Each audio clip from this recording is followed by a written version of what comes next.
This is the MDRT Podcast. Most of us were not ready for a global event like we are experiencing in 2020.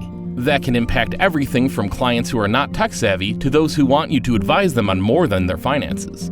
During a Zoom call on April 28th, Miliana, Jakarta, Indonesia. Sherry Ong, Quezon City, Philippines. Anant Jain from Ranchi, India. discuss specific client examples that show how they are putting their clients' minds at ease. For now, thinking about the client interaction and in my part of the world, people are not very tech savvy. They're not digitalized yet. So the last almost 40 days, I'm trying to get in touch with my clients and making them tech savvy so that nothing gets stopped for them, like their renewals or maybe for that reasons, their tax savings, because everything will happen at their own time. I mean, they have to take the financial year in my country ends up at 31st of March. So for us, it was one of the most crucial times. Like March didn't happen this year. So almost 40% of the business didn't happen. But the major chunk of the business happens in March. So we have the renewals that get stacked up, couldn't be deposited. So yes, my first priority right now is to educate my clients to become tech savvy and understand the easiest formats of getting online. Can you give a specific client example that was meaningful or challenging? Yes, I'll tell you what happened with me was when this thing happened and we were facing a little challenge with the depositing of renewals because commuting was stopped. So I started calling up personally to the clients. I mean, the renewal parts are generally taken care by my office. So they were not able to convert them into the online thing. So I had to move into because the new business is not happening right now. So all I have to take care is of the renewals. So when I started with one of these clients, this community, this is a small business, medium and small entrepreneurs. So what happened with them is there's a lot of fear of the cyber issues related to their net banking or maybe online transactions. So people have in mind if I go online, so something of this sort will happen to me because I am putting on my data there. So people have that fear. But fortunately, the companies have come up with such wonderful access that you don't have to put much data at all. So there are UPIs, there are gateways from where you can make direct payments. Just punch in your policy number and make the payment. That's it. It gets debited from your account directly. So I have been almost teaching clients. I made a video and circulated it almost to 2,500 odd people and in social media. So problem comes because the financial control is generally taken by the head of the family or the eldest brothers who's working. So what happens is when they have this hitch, I have to go through the youngsters then, because youngsters are very much tech savvy right now. So this happened with a client and I had to go through from the youngsters. And then I could only make them understand, okay, now this is comfortable because we have been doing online shoppings and stuffs. So we can also make huge payments like making payments of $1 million and $500,000 as a premium. They keep it on a hold. During the first 2 weeks, we really need to call our clients or our prospects, but we have to be conscientious about asking their situation and not really seek for a sale. Because during that time, it was the time that people are starting to realize what is really happening. Because at first we were just saying that, oh, we're on a lockdown or we're just in the Big Brother house. But then when people started to realize and some of the people started to realize that their income has been cut off, then it becomes a reality. So it is for us advisors to really give them their sanity back, help them any way we can. So I give my clients or my prospects my sources, where I buy my groceries, where I buy my needs, how do I get by or how do my family get by every day.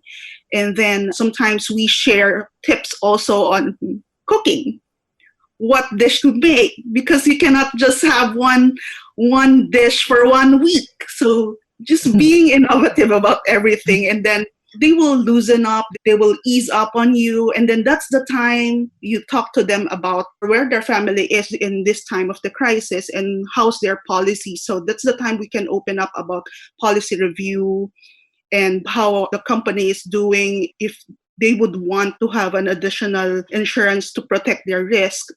So it's time for that assessment. It's time for that reality that where we are now is a practice of where we will be when we retire. Because when we retire, everything stops, but our expenses go up. So right now, this is where they are. This is where we are. We can relate to them and we can give them advice that this too will end, but we just don't know when, and they can start now. So I think the first thing that we have to do is our mindset. Whether we are still energized, we still have the enthusiasm, we have the positive thinking about our goal, and we don't want to give up our goal. And in the last 1 month, I handled several major claims. One of them is stroke. My client got stroke, and then when I handled the claim and the claim approved and paid in the situation of COVID like this, my client said to me like this, Millie, this money is so precious. Because of his stroke condition, of course, he cannot go working anymore. And because of the COVID situation, his business is also decreasing. So this money is really means a lot for him to continue living, to cover the expense for the treatment, as well as to pay the employee salaries. Because even though the business closed, however, the company has to pay the salaries, right? And this amount of money that he got from the critical illness coverage really means a lot for him. At least for the next 2 years, he can still live with the peace in mind and not worry about the financial. And then one of my client also died due to the car accident. It was on the 29th of March. So actually just about 1 month ago. So I couldn't imagine that he has to die in the situation like this and leave the widow and the kid only 15 years old. And the widow is housewife only. No income, no capability to work. And when I managed to deliver the claim, and he said to me how precious the claim and how meaningful it is, because he really don't know where he has the money, because the house does not have liquid money. Many of the assets are in terms of property. So when I look at the situation, it reminds me again about who I am and what I do. That we are having the meaningful profession, we are having the meaningful job. So people need us. Whatever the condition, COVID or not COVID, we are the person who are having impact to other people. So this gave me the motivation that I need to do my top of the table, not because of the target, not because of the income, not because of the achievement, but I want to save more people. I want to reach out more people and bless more people with my profession. And this COVID time should not prevent me to fulfill my goal and to make me not doing anything. But I need to find ways how to do more creatively. Now that's why what I do is I created my home now to become my office. I try to learn Zoom, even though I don't know how to do it. Yeah, I try to learn Zoom because this is the way that we can do, right? Even though some of my clients can do Zoom with me, some of them they are more convenient just doing the video call through WhatsApp. That's okay. But I prepare myself in case people also want to meet me in Zoom. And I want to create the experience. That's why I learned how to make Zoom in the proper way. I want to have a good looking in the Zoom, yeah. So I bought the camera, I bought the webcam to display our picture in the Zoom more sharp and more appropriately.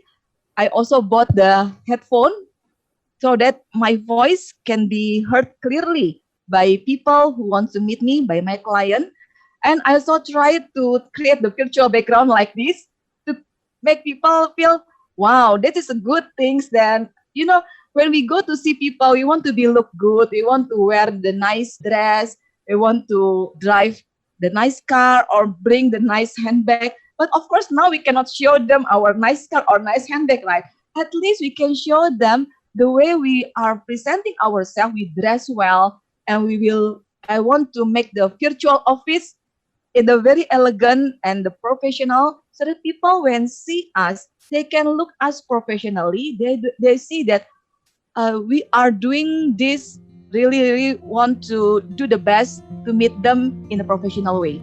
So this is what I do in this current situation. This episode is part of MDRT's podcast series about advisors adapting to the global health crisis and down market. If you'd like to subscribe, find us on Spotify and SoundCloud, and we'll see you next time.